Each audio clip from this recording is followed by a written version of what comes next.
So I'm going to keep talking about inverses and compositions. So the first, it says write the equation for the inverse of each of the following relations or functions. So when we do this, we switch the x and the y, and then we solve for y. So I'm going to have x equals y plus 4 squared minus 2. So we want to solve for the y. So I'm going to add 2.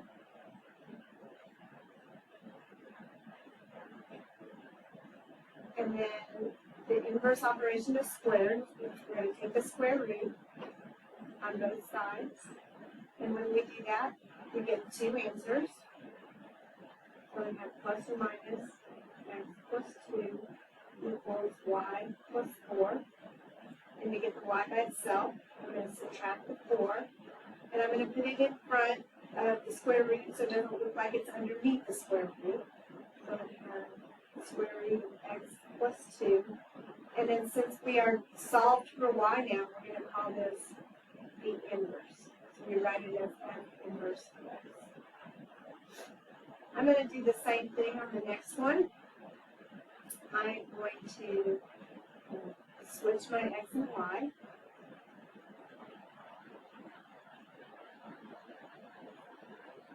And so the first thing I want to do, I'm going to subtract the 3, just like we did over here. We added 2, now I'm going to subtract 3.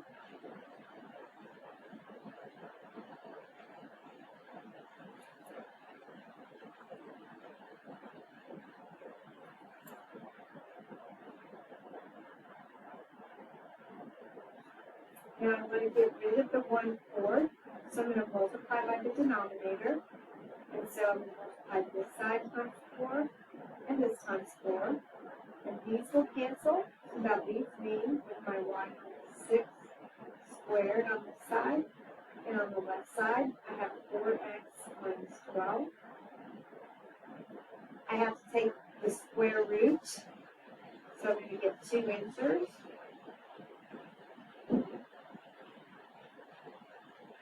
I'm going to add the 6.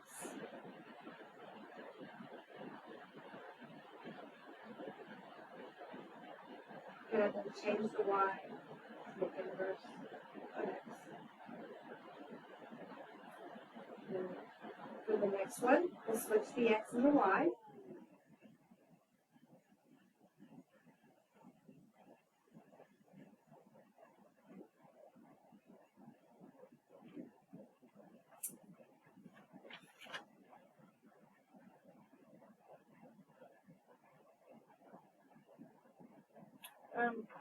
Let's not do this one.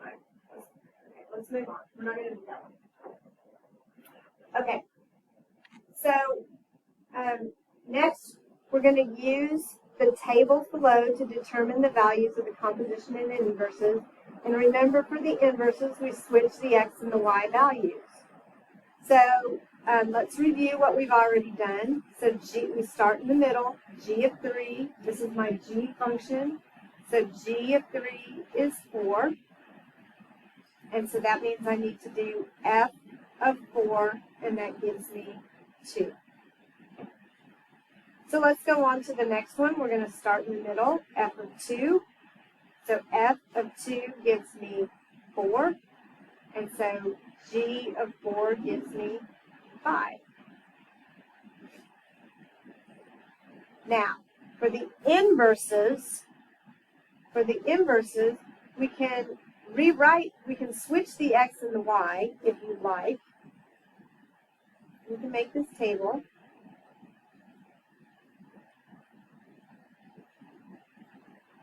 And all the y's become x's. And all the x's become y's. And we can do the same thing for the g.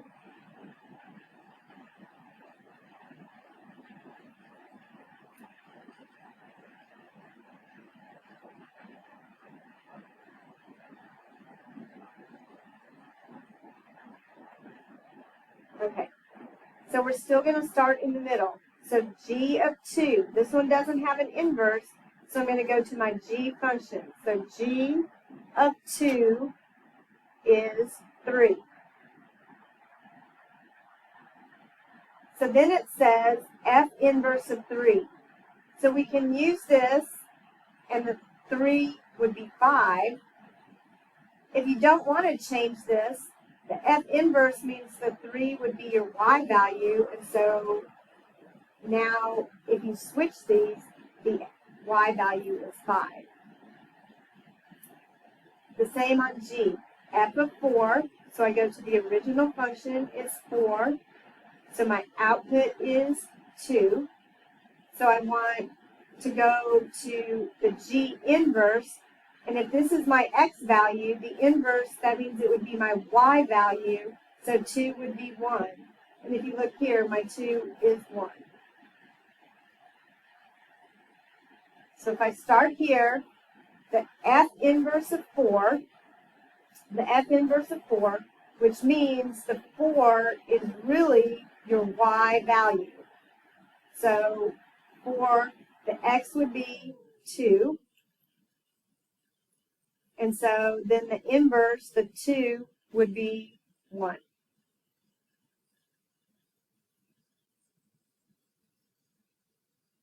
The g inverse of 1 would be 5. And then I go to the 5 would be 1. Now, on all of these were my x values. These are the ones where we're going to work backwards because I'm given the y. So we do f is 5. So I'm going to my f, and my answer of 5 would be 1. So I want g of x that equals 1. So my answer would be 5. So here, if I do f inverse, and it equals 2, so the inverse, normally it's y, but since we switched the x and the y, now this is x. So if I go to the f inverse of 2, the output would be 4. So I want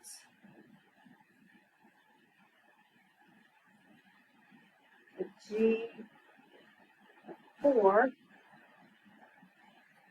and the g of 4 is,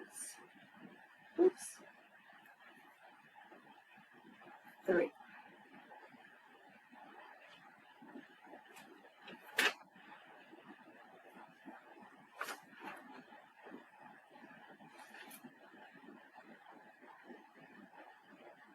Okay. So we can determine graphically, and we can determine algebraically whether something is an inverse. And if two functions are inverses, they'll be reflections of each other across the line y equals x. And we already know that because we know that the inverse, we switch the x and the y. So if you look here, let's look at this point right here. That point right there is negative 1, 1. If this is the inverse, then at this time, anyone that has first lunch may report to first lunch. Classrooms that have first lunch, you may dismiss to lunch. Thank you. This point is 1, negative 1. If you look, I've switched the x and the y. So let's try another point. If I do this point, I get 3. I get 3, 7. So when we check, then this point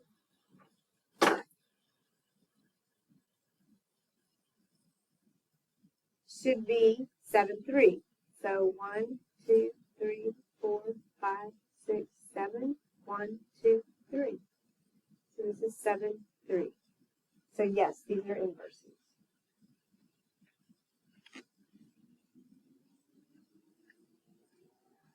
Okay, so first of all, number 2 says Determine if the two functions are inverses by graphing. So the first thing we have to put on here is we have to put on y equals x. And so you can use your handy dandy ID here. And y equals x is a straight line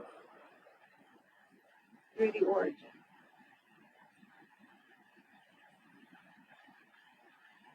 So this is y equals x. This is my reflection line. So next, I'm going to graph my f function. So the 2 is your y-intercept. And the 1/3 is your slope. So I'm going to go up 2. And then from there, I'm going to go up 1 and over 3. Up 1 and over 3. And then down 1 and back 3.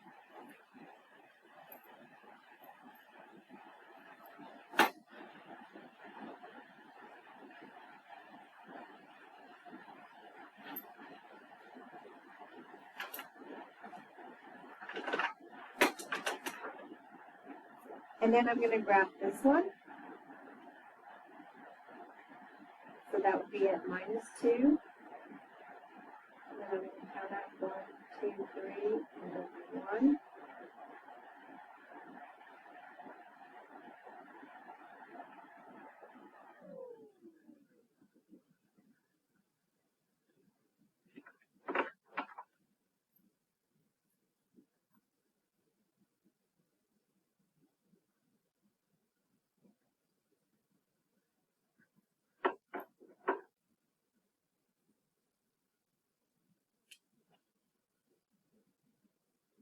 So graphing is hard because it's hard to be exact and it's hard to see. But if you look, these actually reflect each other and they are inverses.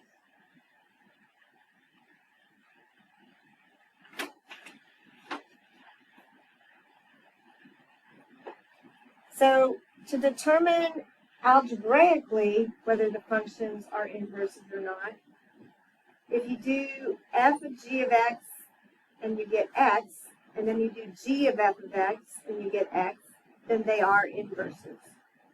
So I'm going to do f of g of x. That means I'm going to take g of x and I'm going to put it in for x. So I'm going to get 2 times 1/2 x minus 2 plus 4. And if I do that, 2 times 1/2 is x, 2 times 2 is 4, and then plus 4, and this gives me x.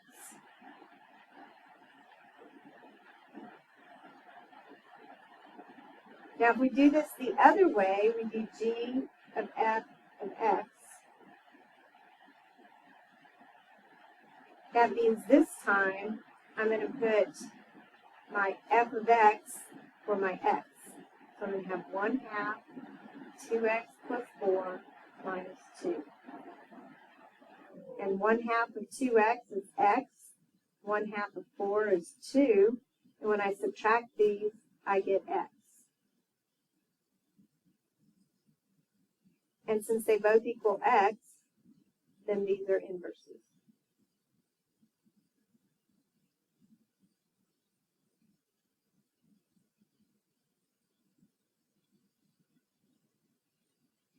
So here, if I do f of g of x, that means I'm going to take my g of x and put it in for x.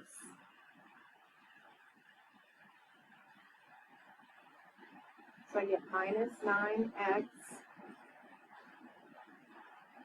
plus 27 minus 9. And y'all, does this equal x? It doesn't equal x, so these are not inverses.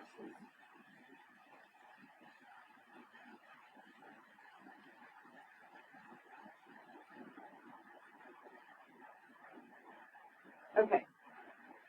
So determine both algebraically and graphically. So if we're going to do graphically, we have to put in the y equals x line.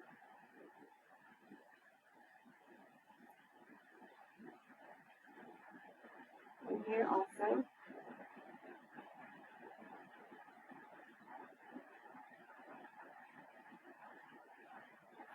Okay, so first,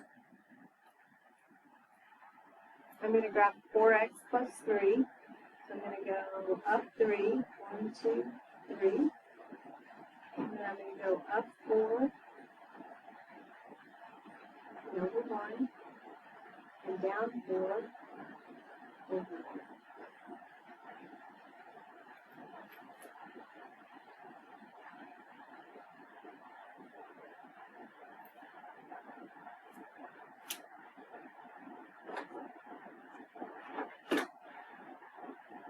Then I'm going to graph the 1/4 x minus 3. I'm going to go down minus 3. I'm going to go up 1, over 4, and down 1.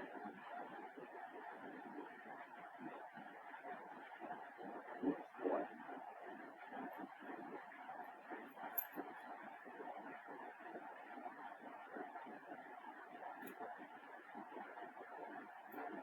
So the easiest way to check if they're inverses is to check a point. And so this point, 1, 2, so it's minus 3. So then on the blue line, I should have minus 3, 0. And so it's not on the line, so it doesn't look to me like these are inverses. So let's check.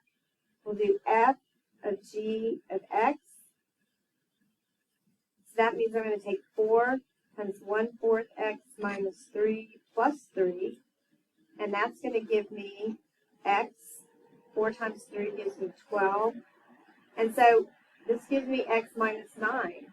It's not an x, so these are not inverses.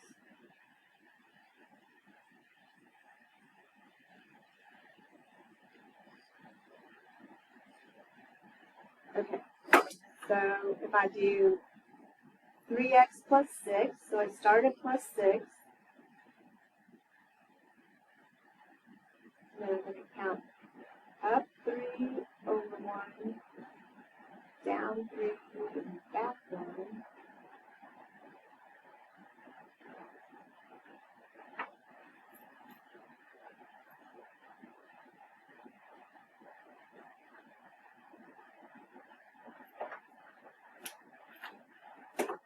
And if I graph the other one, I do minus 2, and then up 1, over 3, and down 1, back 3.